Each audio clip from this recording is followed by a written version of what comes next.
તો આવી રીતે લિક્વિડ મઠ્ઠો અને શ્રીખંડ બે બની. અત્યારે મમ્મી દૂધ લઈને આવી છે. શું કામ દૂધ લેવી છો? મઠ્ઠો બનાવો છે. કેટલું દૂધ છે? 3 લીટર. તો આપણે ફૂલ ફેટ મિલ્ક એનું તબેલાનું. ઓકે, તો 3 લીટર દૂધનો આપણે મઠ્ઠો બનાવવાના છે. એમાં વાર લાગશે ને મઠ્ઠો બનવામાં? કાલે બપોરે બને. ઓકે, તો અત્યારે જો મસ્ત એનું તાજું દૂધ આવી ગયું છે. આપણે સુરતમાં મળે છે એ તબેલાનું સ્પેશિયલ. તો હવે આપણે દૂધને પહેલાં જમાવવું પડશે, દહીં બનાવવું પડશે. તો નાટું જરીક ગરમ કરીને મૂકવી અને મઠ્ઠો બનાવવાની તૈયારી શરૂ કરવી. પેલા ગમે ત્યારે તબેલાનું દૂધ લાવી ને એટલે ગાળી નાખવાનું. ભેહુંનું દૂધ હોય ને એટલે એમાં કચરું હોય જ એટલું.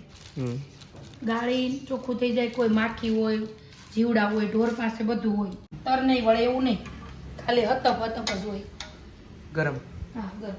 શીશેની સાઈઝ લઈને એક ઉટડો સાઈઝ નાખી દેવાની. બરોબર. પછી દૂધને છે ને એક ચમચો લેવાનો. પછી દૂધને છે ને માખવા મલાઈ નાખ. સાઈઝ અંદર મિક્સ થઈ જાય. એ છે ને ડબ્બો છે ફ્રીજમાં જવે ને એ ડબ્બામાં 1 લીટર એમાં લઈ લેવું દૂધ.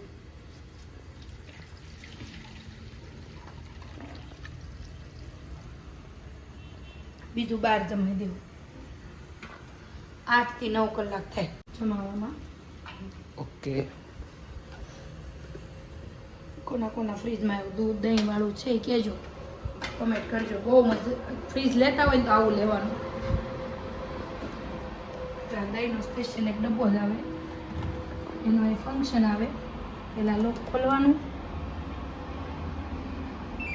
પછી અહીંયા જો આ સોફ્ટ, બરોબર. આ સોફ્ટ કરવું હોય તોય થાય, પછી આ થીક કરવું હોય તોય થાય, અને આ સર્વર કરવું હોય તો થાય. પણ આપણે છે ને થીક ઉપર રાખવાનું, એટલે ઘાટું દહીં થવું જોઈએ મતલબ. તો જો આપણું દહીં ફાઇનલી જામી ગયું છે. આમાં છે ને બહુ મસ્ત જામે, આખું કઠણ થાય. જો આમાં દહીં જામી ગયું છે.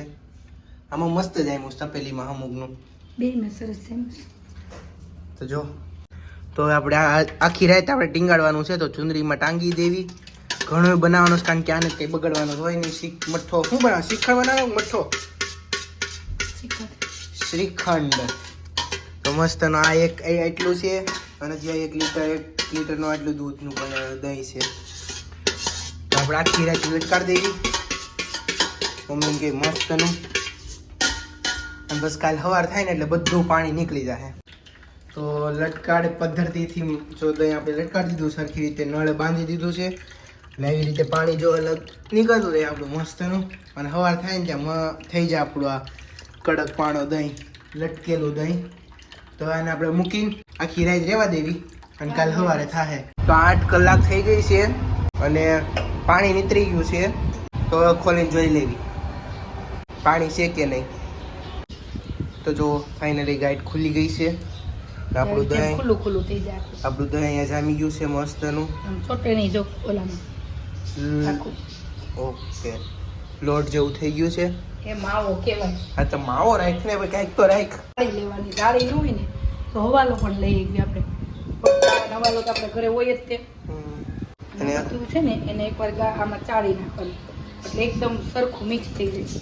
સ્મૂથ પેસ્ટ થઈ જાય ને એ ટાઈપનો. એટલે આવી રીતે ચાળી નાખવાનું. અને અહીંયા ખાંડનો ભૂક્કો કરી નાખ્યો છે. એ તમે જેટલું ગળું મોડું ખાધે એટલી ખાંડ નાખી દો. એમ કંઈ મેજરમેન્ટ ન હોય. કોઈક વધારે ગળું ખાતું હોય, કોઈક ઓછું ગળું ખાતું એ રીતે હોય. તો જો આપણો શ્રીખંડ આવી રીતે કરી નાખવાનો બધાને. એટલે નીચે છે મસ્ત એની સ્મૂથ પેસ્ટ બની બહાર નીકળી જાય. જુઓ, તો પહેલાં બધી કરી નાખવી અને પછી મળવી. તો અહીંયા આપણે કાજુ, પિસ્તા ને બધું થઈ ગયું છે. અહીં જો આમ છાણીને મસ્તનો સ્મૂથ કરી નાખ્યો છે. તો આપણે આ કાજુ બદામ ને ટુકડા કરી નાખવી. 1 2 3 જો એ બધું કટિંગ થઈ ગયું છે. કાજુ, બદામ, દ્રાક્ષ, પિસ્તા, તૂટી ફ્રૂટી, ચેરી, એલચી પાવડર. અહીંયા આપણું પેલું દહીં રેડી છે, ખાંડ રેડી છે. તો હાલો આ જેલી મિક્સ કરી નાખવી. હવે તો હવે પહેલાંમાં ખાંડ નાખી દઈશું. ટેસ્ટ જેટલું ગળો કરો એ પ્રમાણે તમારે ખાંડ નાખવાની. એનું કંઈ મેજરમેન્ટ હોય નહીં. આપણે મસ્ત એની ખાંડ નાખીને મિક્સ કરી લેવું. અને પછી આપણે આ ડ્રાય ફ્રૂટ્સ નાખી દેવું. સરખી રીતે નિરાતે આપણે મિક્સ કરી નાખીએ. તો મમ્મી હવે તૂટી ફ્રૂટી ને એવું બધું નાખે છે, કાજુ બદામ કિસમિસ મને આમ ઊંધું વાળે. અને પપ્પા અહીંયા તૈયાર થઈને બેસી ગયા છે એકલા. હા વાવ. તો બધું જેમ વાત ડીશ બધી બધું નાખી દીધી. તો મસ્ત આપણે મિક્સ કરી નાખશું. અને હમણાં મારું ફ્રેશ ક્રીમ આવે છે, આપણે મસ્તનો લિક્વિડ મઠો તેને બનાવવાનો સ્માર્ટું. અહીંયા જો ડ્યુટી ફ્રૂટી લેવા સવી ચાખી લઉં. સારી છે. તો આપણો મઠ્ઠો મસ્તનો બનીને તૈયાર થઈ ગયો છે. જો કેટલો બધો મઠ્ઠો બનાવ્યો છે. સવી ઘરમાં 3 જણા. તો એ આપણી અમૂલની ફ્રેશ ક્રીમ આવી ગઈ છે, તો એ આપણે નાખવી. મમ્મીએ એનો સાઈડમાં ભરી લીધો છે શ્રીખંડ. તો હવે આપણે લિક્વિડ મઠ્ઠો બનાવી. તો હવે આપણે નાખી દેવી ફ્રેશ ક્રીમ. તો હવે આપણે આને સારી રીતે મિક્સ કરી દેવું, અને પછી પાછી ખાંડ નાખવી પડે. ક્રીમ નાખ્યું છે ને એટલે. તો આપણો મસ્તનો લિક્વિડ મઠ્ઠો બની તૈયાર થઈ જશે. તો આવી રીતે લિક્વિડ મઠ્ઠો અને શ્રીખંડ બે બની જાય. તમને વિડીયો કેવો લાગ્યો, સારો લાગ્યો હોય તો લાઈક કરી દેજો, શેર કરી દેજો અને સબસ્ક્રાઈબ કરી દેજો. મળવી નવા વિડીયોમાં. કમેન્ટ કરતા રહેજો. Bye bye. અને શેર કરી દેજો કોકને બનાવો હોય તો.